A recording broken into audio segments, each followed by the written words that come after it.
and just share a thought that the Lord has given me with y'all. Maybe part of just some of my meditation. My ride was very calm. I was so glad my phone wasn't ringing. It did a couple of times, but it was might have been like spam or something like that, But I was able to listen to an interview that I was interested in, and it was probably about a 3-hour interview, and I was able to get it in and listen to it while I was riding. So that went well, thank God.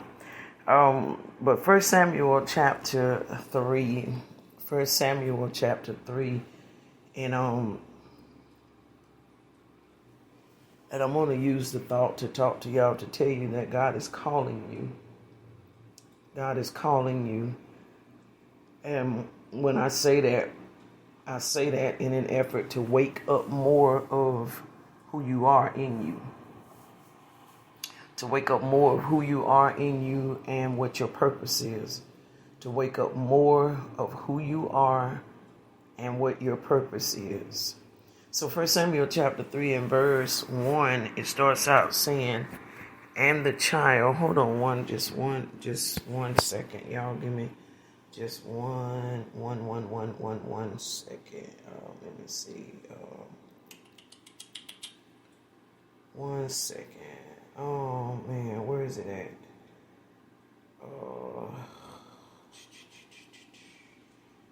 Okay, that is not it.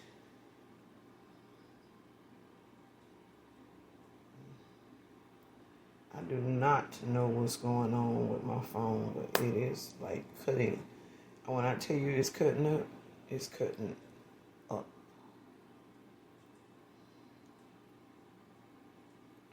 Oh.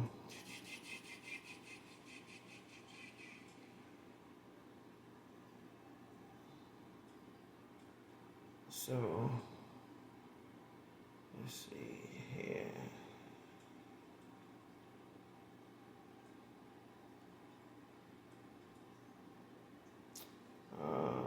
I cannot get this thing to, I cannot get it to cooperate at all. Wait 1 second, y'all. I don't know. I guess I'm going to have to reboot it. If I reboot it, y'all, I'm going to go out and then I have to come back in because I'm on that phone on Zoom. So if I go out, I'll have to just come back in. So if y'all lose me, don't have a fit. Just know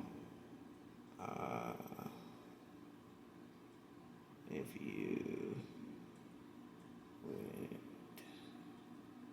yeah. Okay. So, all right. So let's see where I am with this. Okay. All right. So 1 Samuel chapter 3 and verse 1.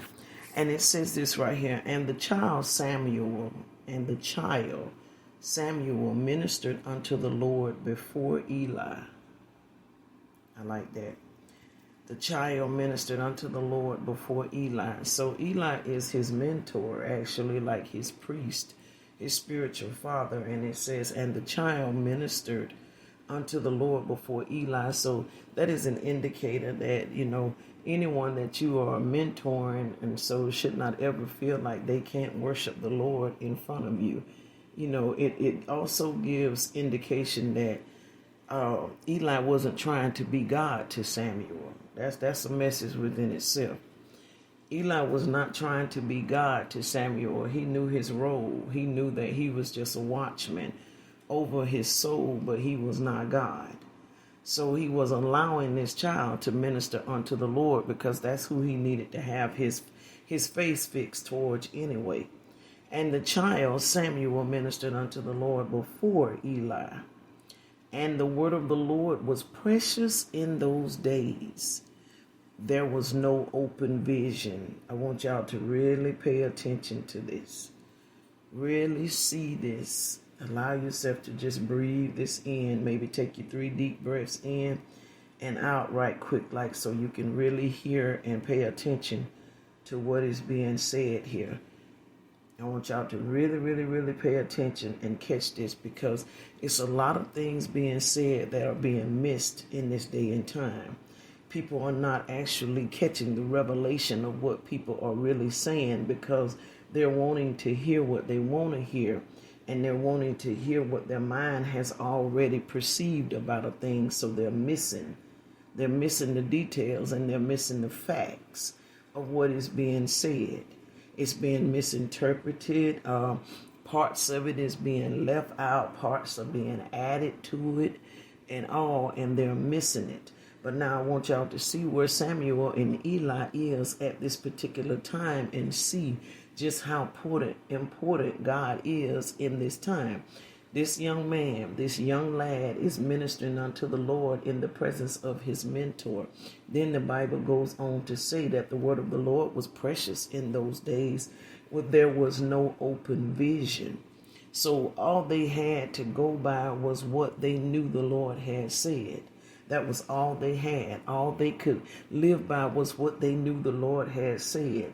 It just had to be what God said, because there was no open vision. If you ever find yourself in a situation where there is no open vision, and I can promise you that in your life you're going to find yourself here, where there is no open vision, meaning that you don't really have any guidance as to what it is to be done. All you have is the word of the Lord. That's why it's very important to know the word, and it is very important to actually find the details of the word, to literally listen and receive and get revelation of the word in this in entirety and in the factual of what it's actually saying. Because the Bible talks about there's going to come a time where there's going to be like a famine of the word that comes in the land, and you're going to have to, like David said, live by the word that has been written upon the tablets of the heart. You're going to have to know it. You're going to have to become familiar with what it is that God is saying and what God is conveying. And I'll tell y'all, the Lord is speaking in ways and through people that you would not even imagine. Now, please, I've said it. I'm going to say it again because it bears repeating. Be careful how you handle people right now. Be careful how you treat people. Be careful how you look at people. Don't look at people as that's the bomb on the street. Don't look at people as that's the crackhead. Don't look at people as that's the alcoholic. Watch yourself now. Be very, very careful, because the Lord is anointing people for certain tasks in this earth, and those are the people that the Lord is anointing to get the assignment done, because it is easier for a camel to go through the eye of a needle than for a rich man to enter into heaven. I want y'all to catch that. Think about that. Think about that. It is easier for a camel to go through the eye of a needle, and y'all know that's small, than for a rich man to enter into heaven. Why? Because he's more caught up in the materialistic of things, in the image of what he has. Sometimes people be caught up in the image of what they think they have. Then sometimes people be caught up in the image of what they want. Some folk ain't even got it, but act like they do. They don't even have it, but treat other people like trash as if they do when they really don't. They don't even have it, but they've allowed their minds to think that they do have it and think that they are living in a better state than the next person. They don't have a pot to piss in nor a window to throw it out either, but they will treat other people as if they are nothing. Be very careful. Be very careful in this hour of how you treat people, because you're going to see God in ways that you haven't seen him before.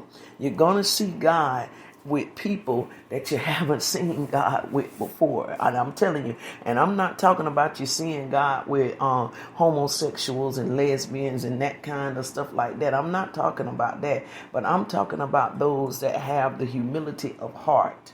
Those that are what we tend to call less fortunate. Those are the ones you're going to see God actually moving in the midst of these people, because these people have no other choice but to allow him to be God. He has to be the God that they're crying out to, because they know their answer is not within themselves. They have to look to him for everything. These are the people as to where he's pouring out his spirit upon, and he will literally allow the earth to be subdued. That is the reason why it says that the first shall be last, the last shall be first. Literally, there is a rearranging of things where the lion will lay down with the lamb. We are moving into those times, and the earth is shifting and preparing for those times right now, because of the simple fact it's too much high and mighty in the earth right now. It's too much of it. It's too much of it. If man gets too much, man becomes a god. If man, I'm going to say that 3 times. If man gets too much, man becomes a god. If man gets too much, man becomes a god. And God is no longer God, because man has now become God.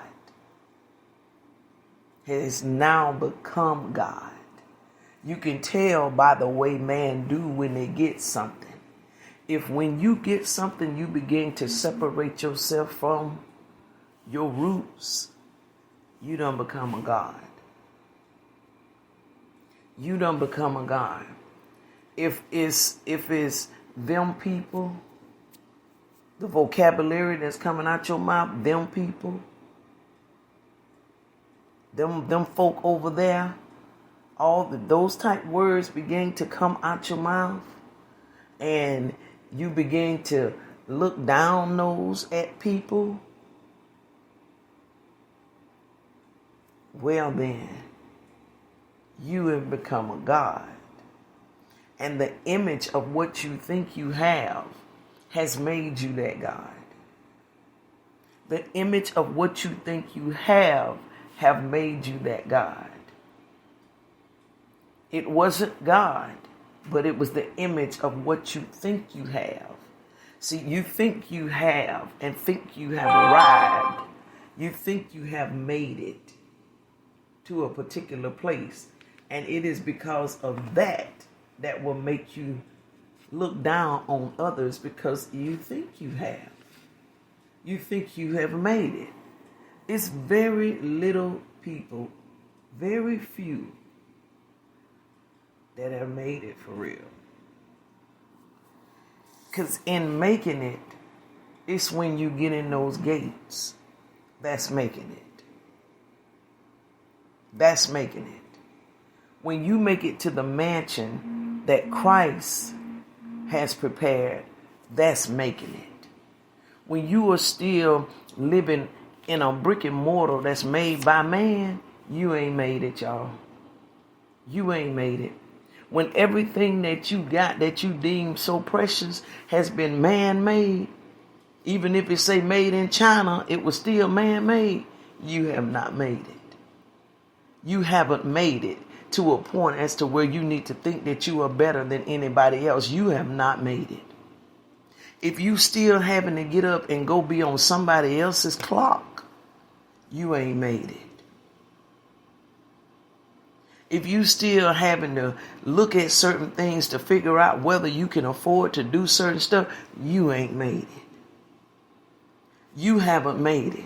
And you haven't made it in an essence of thinking that you are better than anybody else, or looking down on anybody else. He says, if you have done it to the least of them, then you have done it to me. You've done it to me. To the ones that you consider to be least, the ones that you consider the man that, you know, that the least ones, you have done it unto me. Now, it's a difference in people that are manipulators. They don't qualify for what we're talking about tonight. But there are some actual people in this world that literally are in predicaments for real. they are legitimately in positions of struggle. Example, when you become disabled, if granted it doesn't happen to you, but when you become disabled and have to go on what we, consider what we call disability, there's an allotted amount of money that you're going to get. It doesn't matter. Say if your disability is a mental disability, but then you end up with a physical disability. That money does not go up because you got that physical disability. It's still the same amount of money that you will draw, because it's based on the quarters that you have put in with working. So it's still the same amount of money that you are going to draw. And so there are some people that what they are drawing, and they are legitimately disabled, that they really have a hard time. And especially with cost of living increasing in the magnitude that it is. So there are some legitimate people in this earth that have legitimate struggles. They're not on drugs trying to beat people and hustle people out of money. They have legitimate needs. They actually have situations that are going on for real.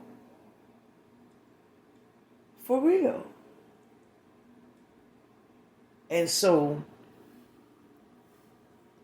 when we see that type stuff, especially if you see elderly people, it's kind of saddening at the way that they have to live off of the amounts that they have to live off of, and then put as much time in as what they have. Gave 40 years and stuff to working, 45, to working, to only draw probably $1,000 a month.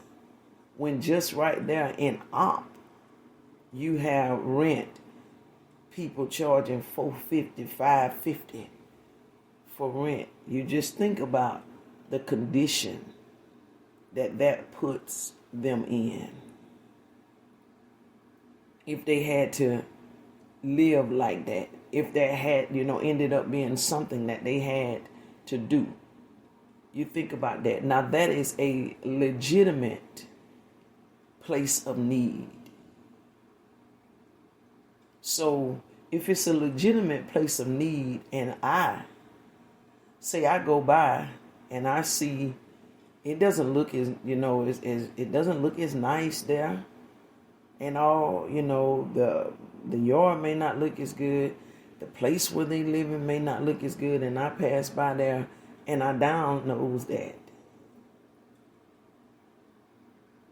What does that say about me? I mean, y'all can answer. You can unmute yourself. We have live interaction. And that's a legitimate struggle now. And I pass by there and I diagnose that. What does that say about me? In all honesty, don't answer it with no fake mess. Tell the truth. What do you feel about that? What does that say? How does that describe me?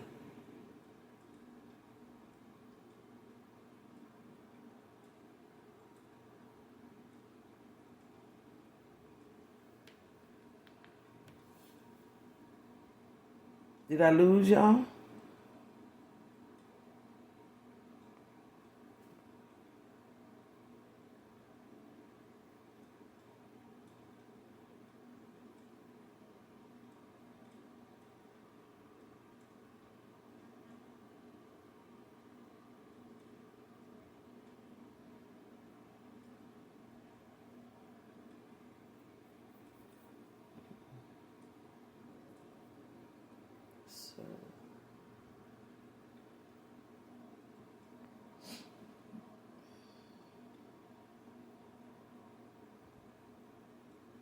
How long